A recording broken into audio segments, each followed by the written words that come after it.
Fala galerinha, vamos começar mais uma videoaula. E essa aula tem uma simbologia toda especial porque nós estamos retomando os trabalhos, mais um semestre de estudo. Espero que vocês estejam com bastante energia, com bastante positividade, porque se Deus quiser esse semestre vai ser maravilhoso. Eu estava com muita saudade de vocês. Então vamos lá, vamos começar com um conteúdo muito legal, denominado geometria analítica.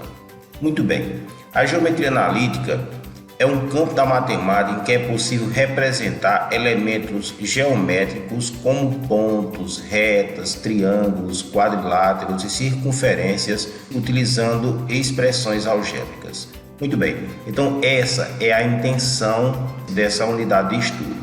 Que a partir de agora nós consigamos abandonar os desenhos geométricos e trabalhar a partir de expressões algébricas que denominem, que representem esses desenhos geométricos. Então é estudar a geometria sem os desenhos, apenas com o uso das equações.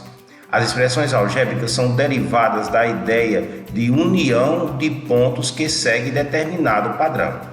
Muito bem, então se você entender que uma figura geométrica é sempre um conjunto de pontos, a união desses pontos resultará na ideia de um desenho geométrico. Pontos esses que são dispostos em um sistema de coordenadas denominado plano cartesiano. Claramente vocês devem lembrar do plano cartesiano, né? Mas vamos ver no nosso próximo slide, ó. O plano cartesiano é um objeto matemático plano e composto por duas retas numéricas perpendiculares que possuem apenas um ponto em comum, denominado origem. É isso mesmo, é aqueles dois eixos lá, o eixo das abscissas e o eixo das ordenadas que se cruzam, formando os quatro quadrantes do plano, não é assim? Então o plano cartesiano recebeu esse nome por ter sido idealizado por René Descartes, e é usado fundamentalmente para sistematizar técnicas de localização no plano. Então vamos relembrar, olha ele aqui, ó. Esse é o glorioso plano cartesiano. Aqui você vai ter o eixo Y, que é o eixo que fica em pé, e aqui você vai ter o eixo X, que é o eixo que fica deitado. Eu confesso que quando eu era estudante eu sempre tinha dificuldade em lembrar qual dos dois era o eixo das abscissas e qual dos dois era o eixo das ordenadas. Então eu vou dar um macete para vocês. Quando vocês forem usar a expressão eixo das abscissas, vocês dizem assim, ó, eixo das abscissas, porque aí você lembra que abscissas X, abscissas eixo X. Logicamente o outro será o eixo das ordenadas. Então, o que são esses dois eixos? São duas retas, né? Duas retas numéricas, uma vertical e outra horizontal, se cruzando aqui na origem, né? Assim formando nesse ponto aqui quatro ângulos retos. Então, por serem duas retas, elas são segmentadas, elas são fracionadas em sequências numéricas. E aqui da origem, né, do ponto zero, que é a origem, para a direita, você vai ter os valores positivos.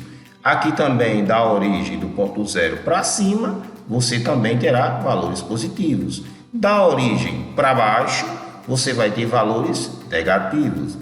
E da origem para a esquerda também você vai ter valores negativos, né? Então, da origem para a direita, positivos de X. Da origem para cima, positivos de Y.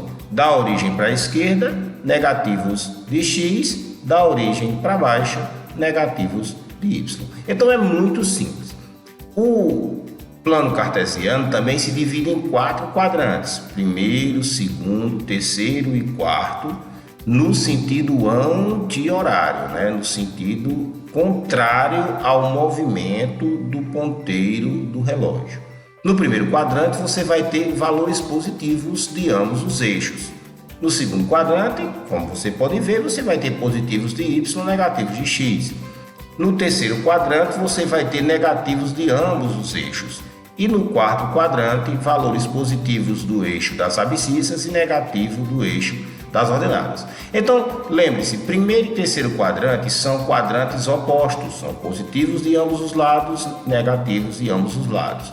Segundo e quarto quadrante, também chamado de quadrantes pares, né? Esses são 1 e 3 são os quadrantes ímpares. 2 e 4 são os quadrantes pares. Então, nos quadrantes pares, você também vai ter valores opostos. Enquanto no segundo quadrante é positivo de y e negativo de x, no quarto quadrante você tem o contrário, tem o oposto, positivo de x, negativo de y.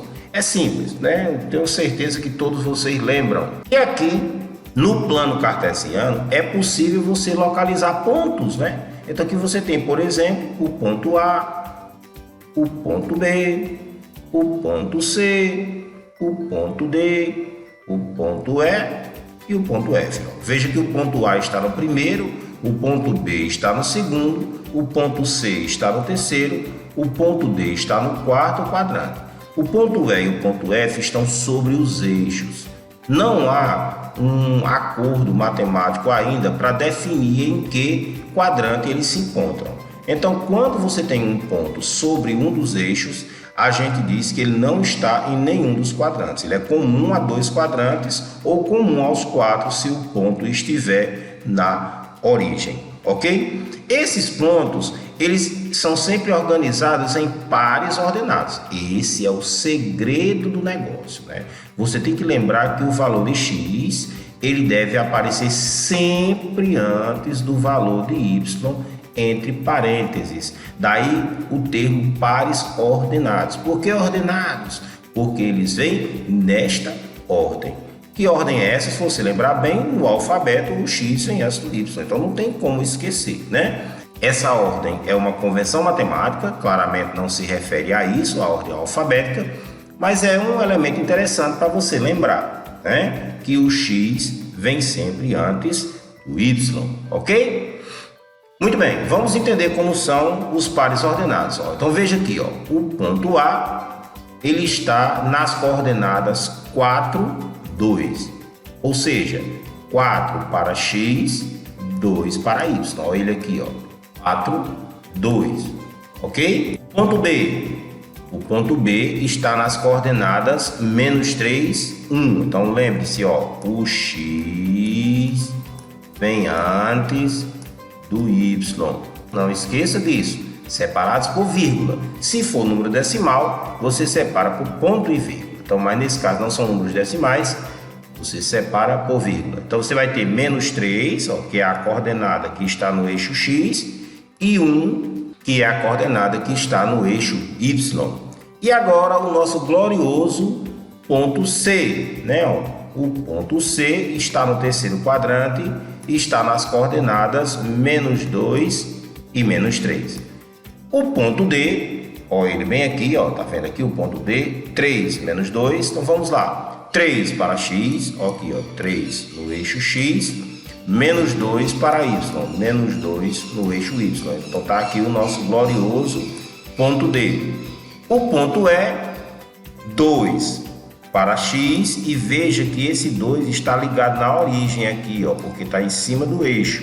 Então, ele está ligado ao ponto 0 de y, então 2, 0.